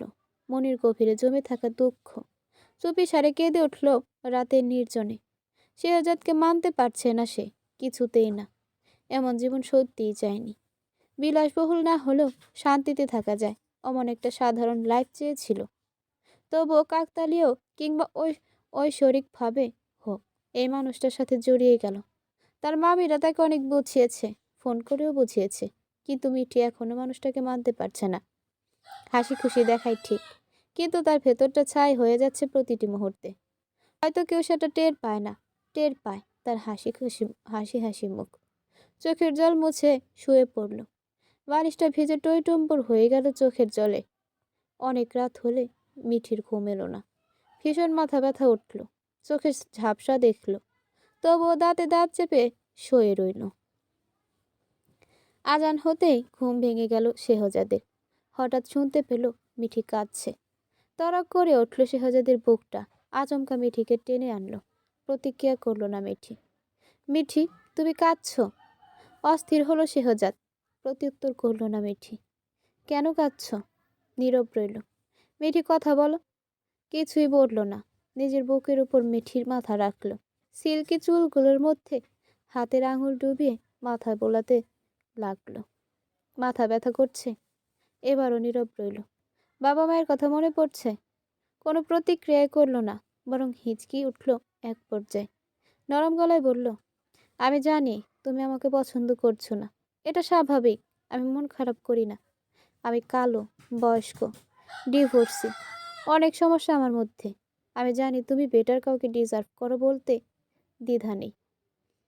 এত কাহিনী, এত নাটকীয়তা করে আমার জীবনে কেন এলেন? অন্য কারো জীবনে যেতে পারলেন না? কেন যেন খুব খারাপ লাগলো শেহজাদের। আচ্ছা, সে যদি সুন্দর হতো তাহলে মিঠি কি কখনো এমন কথা বলতে পারতো? গায়ের রঙই আসল, তার মানে মন কিছুই না। আর সে তো ইচ্ছে করে ডিভোর্সি হয়নি, সে তো ইচ্ছে করে কালো হয়ে জন্মায়নি। প্রিয় মানুষের সমস্যা জানার পরেও লুকিয়ে রেখেছিল তার সাথে আজীবন সংসার করবে বলে। অথচ সেই লুকানো কথাই আজকাল কাল হয়ে দাঁড়িয়েছে তার। শবনমকে সে সত্যিই ভালোবাসে, এবং ভালোবাসেছিল মন প্রাণ উজাড় করে। এখন তাকে ভোলার চেষ্টা করছে মিঠিকে আঁকড়ে ধরে, কিন্তু মিঠিও তাকে এলোমেলো করে দেবে বোধহয়। টুপ করে 2 ফোঁটা অশ্রু গড়িয়ে পড়ল। তোমার সাথে অন্যায় হয়েছে মিঠি, প্লিজ ফরগিভ মি। আমার জীবন থেকে চলে যান। আপনার জন্য আমার সুন্দর জীবনটা এলোমেলো হয়ে গেছে। আমার সব আনন্দ হাসি খুশি আপনি কেড়ে নিলেন। আমার সব স্বপ্ন আপনি তছনছ করে দিয়েছেন। শ্বাস আটকে এলো শেহজাদের। টুপ টুপ করে জল গড়িয়ে পড়তে লাগলো চোখের কোণ বেয়ে। সত্যিই বলেছে মিঠি। এত দেরি করে কেন এলেন শেহজাদ? জানি না। কেন? তুমি কেন দেরি করে এলে? জানি না। তো আমি কিভাবে জানবো? জীবনের ছোট্ট একটা ভুল সমস্ত কিছু ওলটপালট করে দিল। কেন আমি বাবার বাসায় বেড়াতে গেলাম, আর কেন মায়ের সাথে জেদ করে ছাদে গেলাম, আর আমিও কেনই ওই বেইমান মানুষটাকে স্মরণ করে বৃষ্টি বিলাস করতে গেলাম? তাহলে তোমার সাথে না দেখা হতো, দেখ আর না নিত্য জীবন বদলে যাওয়ার নতুন বিষাক্ত মোড়ের সূচনা। আমি আপনাকে ঘৃণা করি শেহজাদ, চরম ঘৃণা। আমার বুকে মাথা রেখে চট করে উঠে বসলো মিঠি। তাচ্ছিল্য হাসল শেহজাদ। হ্যাঁ, সৎ সাহস থাকতে হয়। তাহলে মাথা তুলে ফেললে কেন? আবার রাখো। রাখবো না। আচ্ছা, তাহলে কম্প্রোমাইজ করে আজীবন থেকে গিয়ে সৎ সাহসের পরিচয় দাও। শেহজাদকে হতভম্ব করে আচমকা গলা চেপে ধরল মিঠি। প্রতিক্রিয়া করল না শেহজাদ, কারণ পূর্ব থেকে মিঠি অ্যাগ্রেসিভ আচরণ করছে। অনেক মেয়েকে তার ইচ্ছের বিরুদ্ধে বিয়ে করতে হয়, এবং অনেক ছেলেকে তার প্রিয় মানুষ হারাতে হয়। শুধুমাত্র ফ্যামিলির দিকে তাকিয়ে। আর এটা এই জগৎ সংসারের নিয়ম। মানিয়ে নাও, ভালোবাসবো তোমায়। অনেক মায়া করব, অনেক অনেক ভালোবাসবো। শবনমের চাইতেও বেশি ভালোবাসবো, মায়া করব। আর যদি না থাকো, তাহলে এখনই বিদে নাও আমার জীবন থেকে। মায়া বাড়িয়ে আমাকে কষ্ট দিও না। ভেঙে চুরে ভঙ্গুর এই আমাকে আর এলোমেলো করে দিও না। এমনিতেই আমি এলোমেলো হয়ে আছি। আর করো না প্লিজ। আমি ক্লান্ত। এই নাটক দেখতে দেখতে আমি সত্যিই ক্লান্ত। একটু স্বস্তি দাও। আর না হয় এখনই মুক্তি দাও। এখন জোর করতে ইচ্ছে করে না। জোর করতে করতে আমি বড্ড ক্লান্ত। ভাগ্যে যদি থাকো তবে আমারই হবে, কপালে যদি না থাকো চলে যাবে। যাব তো, আপনাকে মুক্তি দিয়ে যাব। যাবার কথাই ছিল। আফসোস নেই, থাকবেও না। তুমি হারিয়ে যাবে সেটা আমি জানতাম। দিন শেষে সূর্যটাও বুঝিয়ে দেয় যে সময় ফুরালে সবাইকে হারিয়ে যেতে হয়। শুধু তাই নয়, আমি আমার জন্য কান্না করা মানুষকেও হারিয়ে যেতে দেখেছি। সেখানে 2 দিনের তুমি তো কিছুই না। আফসোস করবেন, খুব আফসোস করবেন। শবনমের জন্য 1 সপ্তাহ শোক পালন করেছেন, আমার জন্য আজীবন করবেন। আর সেই ব্যবস্থাই করব। অনেক মায়া লাগাবো, ক্ষত বিক্ষত করে দেব আপনাকে একদম। টুপ করে শেহজাদের চোখ থেকে জল গড়িয়ে পড়ল। কেমন এক দম বন্ধকার পরিস্থিতি সৃষ্টি হলো। মায়া হলো না মিঠির। এবার বুকের ওপর উঠে আরো জোরে গলা চেপে ধরল। এমন আফসোস করবেন যে ভুলতে পারবেন না আমাকে, একদম না। আমি ভুলতে দেব না আপনাকে, তবুও ভুলতে দেব না, একদমই না। আমি মিঠি, শবনম না। শ্বাস আটকে রইল শেহজাদ। প্রতি প্রতিশোধ পরায়ণ হয়ে উঠেছে কেন? ঘৃণা করি আপনাকে। এবার আমার বুকে ওঠে নেমে গেল মিঠি। তাচ্ছিল্য হাসল শেহজাদ। তার বুকে মাথা রেখে তার বুকে উঠে তাকেই ঘৃণা করার কথা বলছে, কি অবলীলায়। আহ জীবন। হ্যাঁ, কথায় আছে না, আপনজনরা আগে পিঠে ছুরি ঢোকায়, তেমনি। কথাটা ভাবতে আচমকা দৌড়ে গিয়ে টেবিল থেকে একটা ফল কাটার ছুরি এনে শেহজাদের বুকে ঢুকিয়ে দিতেই আর্তনাদ করে ওঠে। অমনি ধরে ফেলল শেহজাদ। ছুরির আগা চামড়া ভেদ করে ভেতরে ঢুকে গেল খানিকটা। মুহূর্তে রক্তিম বর্ণ ধারণ করল সাদা রঙের স্যান্ডো গেঞ্জিটা। এ তুমি কি করলে মিঠি? অবিশ্বাস্য কণ্ঠে বলল শেহজাদ। আপনাকে মেরে জেলে যাব। শেহজাদ বিশ্বাস করতে পারছে না মিঠি এমনটা করতে পারে। ব্যথা তোর মুখে কাতর নয়নে তাকিয়ে রইল মিঠির দিকে। ছুরি ছাড়ানোর চেষ্টা করতে শেহজাদের হাত কেটে ফিনকি দিয়ে রক্ত বেরোতে লাগলো। ছেড়ে দিতেই গলার মধ্যে পোজ দিতেই চামড়া কেটে গেল। আর একটুর জন্য হয়তো শ্বাসনালী কাটা যায়নি। স্তব্ধ হয়ে গেল শেহজাদ। মিঠি এমনটা করতে পারে শেহজাদের বিশ্বাসই হচ্ছে না। গলা থেকে রক্ত বেরোতেই শেহজাদের কি হলো কে জানে। নিজের সর্বশক্তি প্রয়োগ করে আচমকা কষিয়ে পরপর 3টা থাপ্পড় মারল মিঠিকে। এত জোরে মারল যে মিঠি ফ্লোরে আছড়ে পড়ে কপালে ব্যথা পেল। রিয়াক্ট করতে ভুলে গেল মিঠি। চোখ বন্ধ করে মিঠি ফ্লোরে ওইভাবে পড়ে রইল। রক্তে রক্তে মাখো মাখো হয়ে গেল শেহজাদের শরীর। তার বিশ্বাসই হচ্ছে না হাঁটার বয়সে একটা মেয়ে এত দুঃসাহস করতে পারে। শবনমের সাথে 5 বছরের সংসার ছিল, কখনো এমন হাতাহাতি কিংবা মারামারির পর্যায়ে যায়নি। শবনম গোপনে পরকীয়ায় লিপ্ত ছিল, শেহজাদ বুঝতে পেরেছিল। কিন্তু তবুও শবনমের ইচ্ছে মধ্যে কোনো পরিবর্তন ছিল না। 5 বছর যেমন স্বাভাবিক ছিল তেমনই ছিল। যাওয়ার সময় শুধু ডিভোর্স লেটার হাতে ধরিয়ে দিয়েছে, এটাই। কিন্তু মিঠি তার জীবনটা উষ্ঠাগত করে ফেলেছে 1 সপ্তাহ না পেরোতেই। ঘর বাঁধার স্বপ্ন দেখেছিল, কিন্তু সে ভুল ছিল। অনর্গল রক্ত পড়তেই আছে। শেহজাদ উঠে ড্রেসিং টেবিলের মধ্যে স্যাভলন, কটন আর গজ দেখতে পেল। সেটা দিয়ে রক্ত বন্ধ করার চেষ্টা করলো, নিজেকে ধাতস্থ করলো। হুঁশ ফিরতেই মিঠির দিকে তাকালো। মিঠিকে একই রকম পড়ে থাকতে দেখে ঘাবড়ে গেল। মিঠির পাশে বসলো, গাল চাপড়ে বলল, মিঠি, এই মিঠি, উঠো দেখি। রেসপন্স করলো না মিঠি। ভরকে গেল শেহজাদ। তার ভারী হাতের থাপ্পড় খেয়ে সেন্স হারিয়েছে। খারাপ লাগলো শেহজাদের। জীবনে ফার্স্ট কোনো নারীর গায়ে হাত তুলেছে সে। কিন্তু মেয়েটা যা ইচ্ছে তাই সাইকোর মতো আচরণ করছিল। এত মায়া মমতা, আদর, স্নেহ, ভালোবাসার পরও এইভাবে এর প্রতিদান মেয়েটা দেবে ভাবতে পারেনি। কিংবা মেয়েটার মধ্যে পরিবর্তনও হয়নি একটু। এমন তো নয় ছোট, যেই মেয়ে স্বামীর আদর সোহাগ ভালোবাসা সব বোঝে, সে কিভাবে ছোট হয়? একটা সাবালিকা মেয়ে কিভাবে ছোট হয়? দ্রুত ওয়াশরুম থেকে পানি এনে চোখে মুখে ছিটালো। কিছুক্ষণ পর পিট পিট করে তাকালো। শেহজাদকে দেখতেই আবারও এগ্রেসিভ হয়ে উঠল। সামলানোর চেষ্টা করলো, কিছুতেই মিঠি শান্ত হলো না। শেহজাদ বুঝতে পারে যখন নারীদের ভালোবাসার প্রয়োজন হয় আর যখন বলতে পারে না, তখন নারীরা এমন অ্যাগ্রেসিভ হয়ে ওঠে। তাই যে কোনো ধরনের ভুলভাল কাজ করে ফেলে। আচমকা উঁচু হয়ে ফের গলা চেপে ধরল। শেহজাদ শান্ত ভঙ্গিতে বলল, মিঠি প্লিজ শান্ত হও, মাথা ঠান্ডা করো। আপনি আমার গায়ে হাত তুলেছেন, তুমি খুব অ্যাগ্রেসিভ হয়ে উঠেছ, মাথা ঠিক ছিল না। I am sorry. কিসের সরি? তুমি যা করেছ তা জল্লাদ তো করতে ভয় পাবে। তোমাকে জল্লাদ বললেও জল্লাদের অসম্মান হবে। কি করেছ আমাকে দেখো। আরে জোরে গলা চেপে ধরল, আচমকা পাজা করে তুলে বেডে শোয়ালো। ততক্ষণে চারদিকে ভোরের আলো ফুটে গেছে। কিছুতেই মিঠি শান্ত হচ্ছে না। উপায়ন্তর না পেয়ে শেহজাদ বুকের সাথে মিশিয়ে নিল। কানের পাশে মুখ নিয়ে বলল, সরি।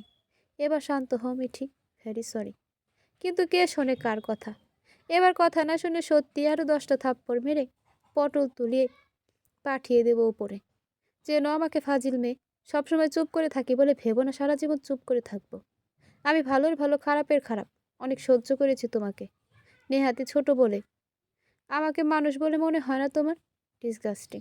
আমার একটাই সমস্যা, আমাকে কেউ আঘাত করলে উল্টো আঘাত আমি করতে পারি না, কারণ নিজের বিবেকের কাছে দায়বদ্ধ আমি। আমার বিবেক আমার কাছে অনেক দামি। আর বারবার তুমি সেই দুর্বলতাটাই নিচ্ছ। আর কত সহ্য করা যায়? সব কিছুর এত একটা লিমিট আছে। লেবু বেশি চটকালে যেমন তেতো হয়, তেমনি ধৈর্যের ক্রস করলেও মানুষ অমানুষে রূপান্তরিত হয়। আর সেখানে তো আমি সাধারণ একজন মানুষ। ফনা তোলা সাপের মতো ফোঁসফোঁস করছে মিঠি। এটা সাংঘাতিক একটা সাইকো। অদ্ভুত আচার আচরণ। নিজেকে সামলে নিল শেহজাদ। মাথা ঠান্ডা করলো, নিজের বুকের সাথে মিশিয়ে নিয়ে কপালে চুমু খেলো। আস্তে করে বলল, মিঠি কাছে আসবে, আদর নেবে। শেহজাদের বুকের ওপর শুইয়ে রইল মিঠি, দু চোখ বন্ধ। তবে চোখের কোণ বেয়ে তপ্ত জল গড়িয়ে পড়ছে। রক্তাক্ত বুকটা চোখের জলে ভেসে নোনা পানির ছোঁয়ায় জ্বলছে। তা পরোয়া না করে বরং মিঠির সিল্কি ঝরঝরে চুলগুলোর ভাঁজে আঙুল ডুবিয়ে চালনা করতে লাগলো শেহজাদ। মলিন গলায় বলল, জানো মিঠি, স্বামী হচ্ছে এমন একজন মানুষ যার সাথে রক্তের সম্পর্ক না থাকলেও তার প্রাধান্য ইসলামকে জন্মদাতা বাবারও আগে। একজন একমাত্র তিনি এমন একজন মানুষ যার কাছে সব কিছুই শেয়ার করা যায়, যার কাছে কোনো গোপনীয়তার প্রয়োজন নেই। সর্বপ্রথম স্বামী স্ত্রীর সম্পর্ক এসেছে, তারপর বাকি সব। স্বামী স্ত্রী যতটা আপন, আবার স্বামী স্ত্রীর সম্পর্ক ঠিক ততটাই নাজুক ঠুনকো। রাগে হোক কিংবা হাসি ঠাট্টায়, 3 বেলা তালাক তালাক 3 তালাকেই সম্পর্কের শেষ মুহূর্তে হালাল থেকে হারামে পরিণত হয়ে যায়। অথচ রক্তের সম্পর্কে যত যাই হোক, কখনো সম্পর্ক হারাম হয় না। সম্পর্কের আগে এক শব্দটা যোগ হয় না। বাবা খারাপ হোক কিংবা মা, তারা সারা জীবন বাবা মাই থাকে, পর হয়ে যায় না। পর হয় শুধু স্বামী স্ত্রীর সম্পর্ক। এই মহৎ সম্পর্কের যত্ন নিতে হয় সবচেয়ে বেশি। একটু ভুলে রাগের মাথায় যেন সম্পর্ক শেষ না হয়ে যায়। সম্পর্কের যত্ন নিতে হয়। যাকে ছাড়া ভালো থাকতে পারা যায় না, তাকে রাগের মাথায় পর করে দিতে নেই। রাগে চলে গেলেও স্বামী কিংবা স্ত্রী একবার হারাম হয়ে গেলে সহজে তাকে হালাল করা সম্ভব নয়। এই একটা সম্পর্কেই যদি সম্পর্কটা টিকে যায়, তবে মৃত্যুর আগ পর্যন্ত দুজন দুজনকে ছেড়ে যায় না, পাশে থেকে সারা জীবন থেকে যায় সারা জীবন। সন্তান যতই আদরের হোক, তারা ঠিকই একসময় নিজেদের সংসারে ব্যস্ত হয়ে যায়। সব সন্তান বাবা মায়ের পাশে তাদের বৃদ্ধ বয়সে থাকতে পারে না। থেকে যায় স্বামী স্ত্রী, ওই দুইজন মানুষই একে অপরের পাশাপাশি। একটা বিষয় খেয়াল করো, যাকে বেশি ভালোবাসবে তার অল্প আঘাতে কষ্টও পাবে বেশি। তেমনই স্বামী স্ত্রীর সম্পর্কটা যতটা আপন ততটাই ঠুনকো। পার্থক্যটা হচ্ছে দুজনের মধ্যকার বোঝাপড়ার আর ধৈর্য সহ্যের। এগুলো যাদের বেশি, তাদের সম্পর্ক ততটাই মজবুত। আরও একটা কিছু কথা কি জানো, আকাশের চাঁদ তো কেবল একটাই হয়, যে রাতের আম অমানিসার অন্ধকারকে দূর করার জন্য যথেষ্ট। তেমনিভাবে একটি পুরুষের জীবনে একটি চক্ষু শীতলকারী নারী, অর্থাৎ একজন স্ত্রী যথেষ্ট। একটি গোছানো পুরুষের জীবনকে গোছানোর জন্য সে নারী অবদানই যথেষ্ট। নারী একটি পুরুষের জীবনকে গোছাতে শেখায়, সাজাতে শেখায়, গড়তে শেখায়, আবার ধ্বংস করতেও শেখায়। নারী চাইলে সব সম্ভব। আরও শেখায় কিভাবে জীবনের সফলতা ও গন্তব্যের সর্বোচ্চ শিখরে পৌঁছানো যায়। নারী পুরুষকে জান্নাতের দিকে অগ্রগামী করতে শেখায়। জানো, এজন্য আল্লাহর রাসূল সাল্লাল্লাহু বলেন, পুরো দুনিয়াটাই সম্পদ, এর মধ্যে সবচেয়ে উত্তম সম্পদ হলো পরহেজগার স্ত্রী। মেয়েদের জীবনে সবচেয়ে বড় সফলতা হচ্ছে জীবনসঙ্গী হিসেবে একজন আল্লাহভীরু বিশ্বস্ত পুরুষের স্ত্রী হওয়া। ছেলেদের ক্ষেত্রেও নেককার চক্ষু শীতলকারী আল্লাহভীরু স্ত্রী পাওয়াটা সফলতা। মিঠি, তোমাকে আঁকড়ে ধরে আমি অতীতে সব ভুলে যেতে চাই। দয়া করে তুমিও ভুলে যাও না প্লিজ। রোজ নিয়ম করে আমাকে একটুখানি দুঃখ দিও।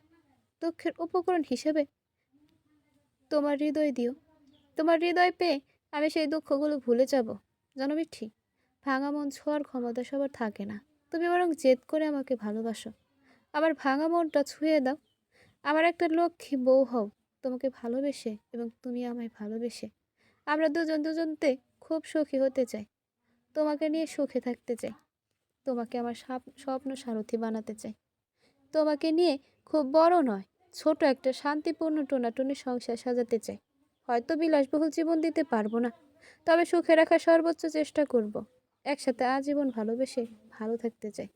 একসাথে বৃদ্ধ হতে চাই। আমি চাই আমার ভালো স্ত্রী হও তুমি। আমার চক্ষু শীতলকারিণী হও। আমার ভাঙা হৃদয়ের জোড়া লাগিয়ে সেই হৃদয় হরণী হও। আমার হৃদয়ের শরী হও। আর আমি দোয়া করি তুমি খুব ভালো মেয়ে হয়ে যাও, বউ হও, ভালো এবং উত্তম জীবন সঙ্গী হও। আপনার প্রতি ঘৃণা আসে শুধু।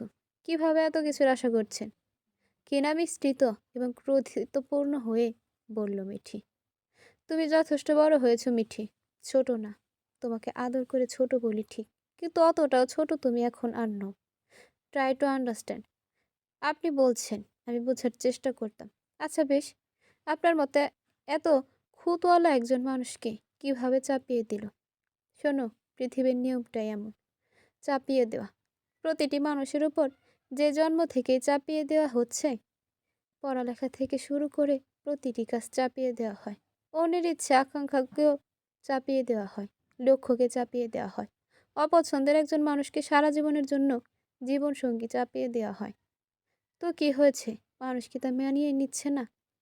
সব মানলাম, সব বুঝলাম, কিন্তু দুইটা বিষয় আমি মানতে পারছি না। আমাকে ঠকানো হলো। বুক ভারী হয়ে এলো শেহজাদে।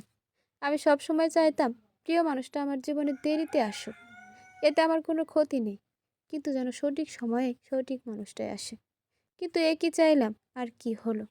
যেখানে আমি নিজের পছন্দের সামান্য একটা ড্রেস, লিপস্টিক, শাড়ি, জামা, জুতা কিংবা কসমেটিক অথবা বেড পর্যন্ত কারোর সাথে শেয়ার করতে পারি না, কারণ আমার খুব খারাপ লাগে বলে, আমার একান্ত নিজস্ব বলে, সেখানে নিজের স্বামীকে কিভাবে অন্যের সাথে শেয়ার করব আমি?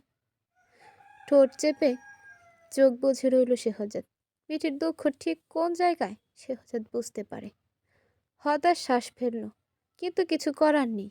কিভাবে আর কারোর সাথে তাকে মেনে নেব, যেখানে পুরো মানুষটাকে নিজের মানুষ বলে সেই বুঝ জ্ঞান হওয়ার পর থেকে স্বপ্ন দেখতাম একান্ত আমার মনে করে নিজের মানুষকে সবার মাঝে ভাগ করব। এতটা উদার তো আমি কখনোই হতে পারবো না, না ছিলাম আর না হব। সারা জীবন স্বপ্ন দেখেছিলাম যে আমার সে একান্তই আমার। নিজের ব্যক্তিগত প্রিয় মানুষকে অন্য কারোর সাথে সহ্য হয় না, সে আর তো অনেক দূরের কথা। কিন্তু আমার সেই ব্যক্তিগত মানুষ আমার কাছে আসার পূর্বে শেয়ার হয়ে গেছে, ইউজ হয়ে গেছে।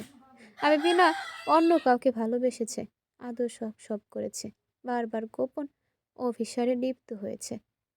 ভালোবাসি বলেছে, ঠোঁটে ঠোঁট ডুবিয়ে চুমু খেয়েছে। আমি কিভাবে মানি? গোপনে দীর্ঘশ্বাস ফেলল শেহজাদ। তোমার কষ্টটা আমি উপলব্ধি করতে পেরেছি মিঠি, কিন্তু কষ্ট না পেয়ে একটু মানিয়ে না। আমি তো বলেছি আমি তোমায় দ্বিগুণ ভালোবাসবো, মায়া করব। সুযোগ দাও প্লিজ, ছেড়ে যেও না। একবার এলোমেলো হাতে হতে গিয়েও আমি তোমায় পেয়ে নিজেকে গুছিয়ে নিয়েছি। এবার ছেড়ে গেলে সত্যি আমি এলোমেলো হয়ে যাব। তোমার সাথে আজীবন থাকার প্রতিশ্রুতি আমাকে নতুন করে বাঁচতে শেখাবে। আপনি যখন আমাকে স্পর্শ করেন তখন আমার ঘৃণা হয়, কারণ সেম আমার পূর্বেও আপনি কাউকে এমন স্পর্শ করেছেন, আদর যত্ন সব করেছেন। এইসব আবার চোখের কোণে ভেসে উঠলেই নিজেকে সামলে রাখতে পারি না। আমি খুব সুন্দর কিংবা রাজপুত্রের মতো জীবনসঙ্গী চাইনি, চেয়েছি আমি তার প্রথম এবং শেষ প্রয়োজন হতে। আমার প্রথম স্ত্রীকে আমি মানতে পারছি না। আপনার প্রথম স্ত্রীকে আমি মানতে পারছি না। আমার খুব হিংসা হয় তাকে। সে আমার ব্যক্তিগত মানুষটাকে ইউজ করেছে আমার কাছে আসার পূর্বে। সে এখন আমার লাইফে নেই। আর এটা সৃষ্টিকর্তা কর্তা প্রদত্ত ছিল মিঠি। সে আমার সব কেড়ে নিয়েছে, আমার সব কিছুতেই ভাগ বসিয়েছে। আমি তাকে ঘৃণা করি। মিঠি, তুমি খুব বুদ্ধিমতী মেয়ে। একটা কথা বলি শোনো, আমাদের নবী ও কিন্তু বহু বিবাহ করেছে। ওনার স্ত্রীরা কিন্তু মিলেমিশেই থাকতো। এতগুলো বিয়ের পরও কারো কোনো অভিযোগ ছিল না। সেখানে আমরা তো সাধারণ ইনসান।